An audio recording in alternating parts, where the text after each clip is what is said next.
जी, अभी चलते हैं दोस्तों ज़रा वीलॉग की तरफ। आप लोगों से जो गुजारिश हमेशा की जाती है वो यही है कि चैनल को ज़रूर सब्सक्राइब करें, बेल आइकन को प्रेस करें, लाइक और कमेंट्स का जो ऑप्शन है वो कभी भी ना छोड़ें। दोस्तों, पीटीआई को मोहसिन नकवी से जाने कौन कौन से इल्काबात से नवाजती थी। याद होंगे आपको, कभी किसी से रिश्तेदारी बना देते थे, कभी कोई नाम डाल देते थे, कभी कुछ डाल देते थे।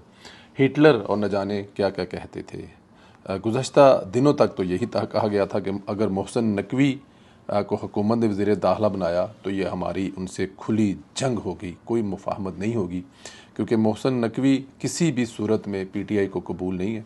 क्योंकि पीटीआई के बकौल ये जो इलेक्शन है इसमें जितने मसाइल हैं और पीटीआई पर जो मुश्किल वक़्त है और पीटीआई को जो मतलब जो उनके साथ हुआ है वो मोहसिन नकवी की गवर्नमेंट हुआ है और मोहसिन नकवी डायरेक्ट सब कुछ करने वाला है। चाहे वो ज़मान पार्क में जो कुछ पाकिस्तान तहरीक इंसाफ की तरफ से हुआ वो आप लोगों ने देखा, किस किस जगह से कौन कौन से दहशतगर्द वहाँ पर बैठे हुए थे और वहाँ पर पुलिस की गाड़ियाँ जलाई गई, पुलिस के साथ जो किया गया, एक एसपी की जो आंख ज़ाया हुई, इसके अलावा बहुत सारी चीज़ें। लेकिन इसके बावजूद कसूरवार कौन था? मोहसिन नकवी था। मोहसिन नकवी किसी सूरत कबूल नहीं होगा, लेकिन अब खुदा की कुदरत देखी, पीटीआई का वो शख्स जो सबसे ज़्यादा बदमाश तबीयत का है, अली अमीन गंडापुर, वज़ीर दाखिला मोहसिन नकवी का न सिर्फ अपने सूबे में इस्तकबाल कर रहा है बल्कि जफ्फियाँ तक डाल रहा है। यही गंडापुर वज़ीर आज़म शहबाज शरीफ को मिलने नहीं गया था जब वो खैबर पख्तूनख्वा है तो इस्तकबाल तक करने नहीं आया था।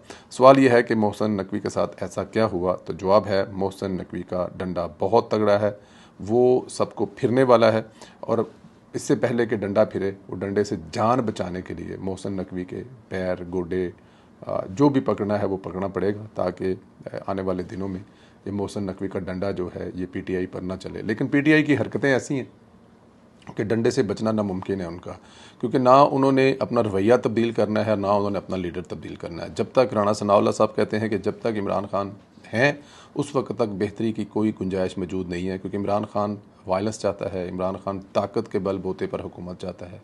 इमरान खान इलेक्शन जीत जाए, वज़ीर बन जाए तो इलेक्शन फेयर हैं।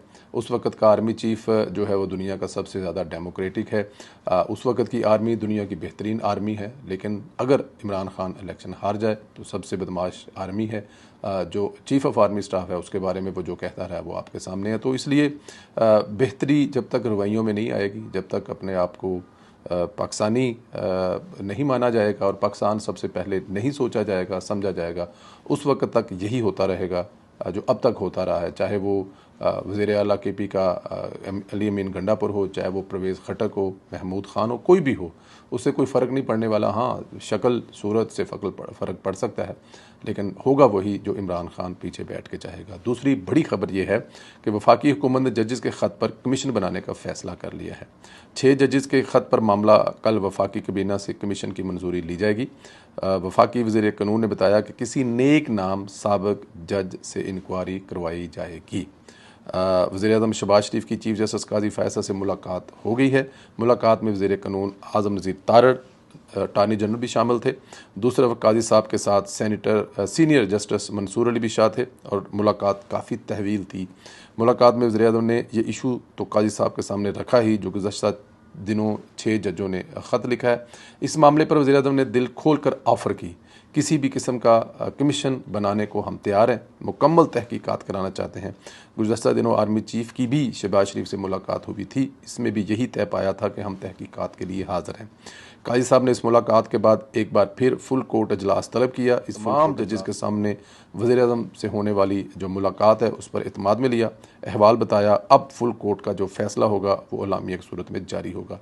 यहाँ पर एक सवाल उठाया जा रहा है या कहा जा रहा है कि कौन से मुल्क का जो वज़ीर आज़म है वो चीफ़ ऑफ आर्मी स्टाफ से मिलता है और उसके बाद फ़ैसले होते हैं। मेरे ख्याल में यहाँ पर थोड़ा सा इसको क्लियर कर लेना चाहिए। किसी भी मुल्क का वज़ीर आज़म जो है वो एक तो चीफ़ जस्टिस से मिल सकता है और मौजूदा सूरत हाल ये है कि जो 6 जजेस जिन्होंने ये इल्ज़ाम लगाया है वो इल्ज़ाम लगाया है एजेंसियों पर, और एजेंसियाँ कुछ हुकूमत के अंडर हैं, कुछ फ़ौज के अंडर हैं। और जब हुकूमत और फ़ौज के अंडर एजेंसियाँ हैं जिन पर ये इल्ज़ामात लग रहे हैं कि वो प्रेशराइज़ कर रहे हैं जजों को फ़ैसले देने पे, तो फिर ज़ाहिर है चीफ़ ऑफ आर्मी स्टाफ की कल मुलाकात हुई शहबाज शरीफ साहब से, तो यही फ़ैसला हुआ जी कि हम अपनी एजेंसियों की मुकम्मल तहकीकात करवाने के लिए एक कमीशन बनाते हैं। लेकिन उससे पहले हम लोग सुप्रीम कोर्ट को भी एतमाद में लेते हैं कि अगर सुप्रीम कोर्ट किसी किस्म की कोई गाइड देना चाहे, क्योंकि ज़ाहिर है इस वक्त अगर देखा जाए तो अदलिया और हुकूमत और जो अदारा है ये तीनों आमने सामने हैं। जो अदलिया है वो इल्ज़ाम लगा रही है हुकूमत पर और अदारे पर, क्योंकि फिर वही बताऊँगा कि यहाँ पर दोनों हुकूमत के अंडर भी एजेंसियाँ हैं और अदलिया जो अदारा है उसके भी अंडर हैं। तो यहाँ पर ये मिलना बहुत ज़रूरी था, मिलकर बात करना बहुत ज़रूरी था जी, कि अगर आपको हम पर, हमारी किसी एजेंसी पर ऐसी कोई शिकायत है तो हम उसके लिए तैयार हैं। जिस किस्म की आप इंक्वायरी कराना चाहते हैं, जिससे करवाना चाहते हैं, उसके लिए तैयार हैं। और ये बड़ा अच्छा फ़ैसला भी है मेरे ख्याल में। लेकिन यहाँ पर मेरे ख्याल में इन जजेस से सवाल होना बहुत ज़रूरी है, 6 जजेस से, कि किस बात पर फैसला, किस बात पर दबाव डाला जा रहा है। क्या इस अगर देखा जाए तो इस वक्त वही हो रहा है जो 26 करोड़ आवाम नहीं चाहती। 6 जजेस जो हैं उनका झुकाव इस वक्त पाकिस्तान तहरीक इंसाफ की तरफ है। जितने फैसले पाकिस्तान तहरीक इंसाफ के हक में जो जस्टिस जो supreme court high court Islamabad है उससे आए हैं, किसी और से नहीं आए। तो हर फैसला वो अपनी मर्ज़ी से कर रहे हैं। मतलब बस फ़र्ज़ किया कि इमरान खान को अगर सज़ा हुई है तो क्या वो सहूलतें जो इस वक्त इमरान खान को अदलिया के कहने पर दी गई हैं, इससे पहले किसी मुजरम को दी गई हैं? क्या नवाज शरीफ को, आसिफ अली जरदारी को, या उस वक्त आज से 40 साल पहले जो वज़ीर आज़म, 50 साल पहले वज़ीर आज़म जुल्फ़िकार अली भुट्टो जो कि फांसी लगे, इस किस्म की सहूलतें दी गई हैं? तो कौन प्रेशराइज डाल रहा है? हाँ, इन जजों कि कोई मिसिस जजों के कोई क्रश वाली आंटियाँ या कोई सासें या कोई और बच्चे डाल रहे हैं प्रेशर, तो वो एक अलहदा बात है। लेकिन एजेंसियाँ अगर प्रेशर डालेंगी वो तो फिर इमरान खान के ख़िलाफ़ फ़ैसले देने पर डालेंगी ना। लेकिन यहाँ पर तो सारे के सारे, मतलब फ़र्ज़ किया कि आप चले जाएँ पीछे तो देखें, जब इमरान खान साहब एक जुलूस लेकर आए थे, लॉन्ग मार्च इस्लामाबाद लेकर आए थे, उस वक्त की जो अदलिया ने कहा था, ऑर्डर किया था कि आपने फ़लाँ जोन से आगे नहीं आना, इमरान खान साहब उस जोन से आगे आए। उन्होंने बाकायदा इस्लामाबाद में आग लगाई, आपको याद है वो दरख्त जलाए, और फिर अदलिया ने डिफेंड किया। उन्होंने कहा हो सकता है टेलीफोन बंद थे तो इमरान खान तक इतला ना पहुंची हूँ। बहुत सारी दूसरी चीज़ें भी हैं। तो मेरे ख्याल में इससे जो तासर ये जाता है कि यहाँ पर ये जज 6 जो हैं ये या तो इस्तेमाल हो गए हैं, या इनको अप्रोच किया गया है, या फिर ये मेरे ख्याल में अपने पैरों पर खुद कुल्हाड़ी मार।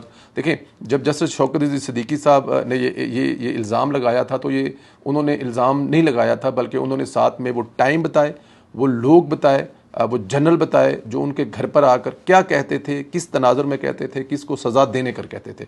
अगर तो इनके पास 6 जजों के पास कोई सबूत होंगे तो ये बहुत अच्छी बात है। उन एजेंसियों के लोगों को, अदारों को, उन पे ख़िलाफ़ एक्शन होना चाहिए। अदलिया को इस तरह से आकर प्रेशराइज नहीं करना चाहिए। माजी में भी होते रहे हैं, लेकिन सबूत के साथ साबित किया जाता रहा। तो अब डिपेंड करता है ये जजेस क्या सबूत देंगे और कैसे होंगे। अच्छा जी, इससे कबल आज सुप्रीम कोर्ट से यूथियों को एक झटका और लगा। मिलिट्री कोर्ट्स पर सुप्रीम कोर्ट तस्दीक कर चुकी है, 9 मई के मुल्ज़मान की जान नहीं छूटेगी। आज के फैसले का सादा ब्रीफ ये है कि सुप्रीम कोर्ट ने मिलिट्री कोर्ट्स की तस्दीक की है, मीठा खिलाया जाएगा। 20 अफराद मामूली सज़ा पर रहा होंगे, यानी आर्मी चीफ इनकी सज़ा, मामूली सज़ा माफ़ कर देंगे। इसके बाद मिलिट्री तनसीबात को आग लगाने वाले 83 इंतशारी लटकाए जाएंगे। जिन्हें रहाई वाला फ़ैसला मंजूर होगा उन्हें बाकी फ़ैसला भी मंजूर होगा। ये बड़ा अजीब मतलब चीज़ है, लेकिन लग रहा है ऐसा ही होने वाला है कि जो मामूली लोग हैं जो वहाँ पर से मौजूद थे, खड़े थे, तमाशा देख रहे थे, लेकिन उन्हीं लोगों के साथ थे जिन्होंने कोई आग नहीं लगाई, आगे बढ़कर कोई ऐसे इकदाम नहीं किया, उनको छोड़ दिया जाएगा। और फिर उसके बाद अगले लेवल पे जो होगा, जो इसमें आग लगाने वाले हैं, जो भड़काने वाले हैं, जो साथ लेकर जाने वाले हैं, उनकी जान नहीं छूटने वाली। उन तमाम के तमाम लोगों को सज़ाएं मिलेंगी। तो फिर जाहिर है जब आप इस चीज़ पर भंगड़े डालेंगे कि जान जो है छूट गई है, छोड़ दिया है, तो कल जब सज़ा मिलेगी तो फिर आपको वो भी फ़ैसला कबूल करना पड़ेगा। वफाकी कबीना ने कुछ PTI यूट्यूबर को सरप्राइज़ दिया है। इनके नाम ECL में डाल दिए हैं। वफाकी कबीना ने इमरान रियाज, समी इब्राहिम का नाम ECL में डाला है। ये नाम ECL में इसलिए डाले गए हैं क्योंकि इमरान रियाज पहले कई मरतबा भागने की कोशिश कर चुका है। ये लोग बाहर जाकर रियासत मुखालिफ प्रोपेगेंडा तेज़ करते हैं। आप देखते हैं साबिर शाकर, मोईद पीरज़ादा ऐसे ही गेम डाल रहे हैं। अगर उस वक्त उनके नाम भी अगर डाले होते तो आज वो बाहर बैठकर मुल्क के ख़िलाफ़ जहर ना उगल रहे होते। इसी तरह अगर इमरान रियाज साहब और जो समी इब्राहिम साहब हैं ये भी मुल्क से बाहर जाएंगे तो इनका भी बाहर जाकर और कोई काम नहीं होगा सिवाय पाकिस्तान के अदारों के ख़िलाफ़, पाकिस्तान के ख़िलाफ़ ज़ुबान दराजी। और जो इसकी एक और मिसाल आप ऐसे भी ले सकते हैं कि जो लोग बाहर गए हैं वो बाहर बैठ के जो मुल्क का नुकसान पहुँचा रहे हैं। इनमें एक नाम शहबाज गिल का है। अगर उस वक्त की कबीना ने शहबाज गिल का नाम ECL में डाला होता तो क्या होता जो अदालत है वो ज़िद करके इसे बाहर ना भेजती, आज वो अमेरिका में पाकिस्तान मुखालफ प्रोपेगेंडे ना कर रहा होता। आज देखते हैं शहबाज गिल बैरून मुल्क IMF के हेड क्वार्टर के सामने पाकिस्तान के ख़िलाफ़, पाकिस्तान रियासत पाकिस्तान के ख़िलाफ़ जो है वो मुजाहरे करवा रहा है, लॉबिंग फर्म को पैसे देकर पाकिस्तान के ख़िलाफ़ जहर लगवाता है। अगर ये पाकिस्तान में होता तो कम अज़ कम कंट्रोल होता, ये सब कुछ ना करता। तो मेरे ख्याल में ये बड़ा अच्छा फ़ैसला पहले हो जाना चाहिए था, लेकिन अब हुआ है। जो लोग पाकिस्तान रियासत के ख़िलाफ़ मुल्क में बैठ कर इस किस्म का इंतशार फैला रहे हैं, वो बाहर जाकर इससे 10 गुना ज़्यादा जहरीले हो जाएंगे। अपना ख्याल रखें, कमेंट करके अपनी राय का इजहार ज़रूर करें। इंशाल्लाह आप लोगों से अगले वीडियो में फिर मुलाकात होगी। आप मेरी दुआओं में हमेशा की तरह मौजूद हैं इंशाअल्लाह ताला। अल्लाह ताला की ज़ात आपके दिल की तमाम मुरादें पूरी करे और आपकी तमाम दुआएं कबूल फरमाए। बहुत शुक्रिया। खुदा हाफिज़।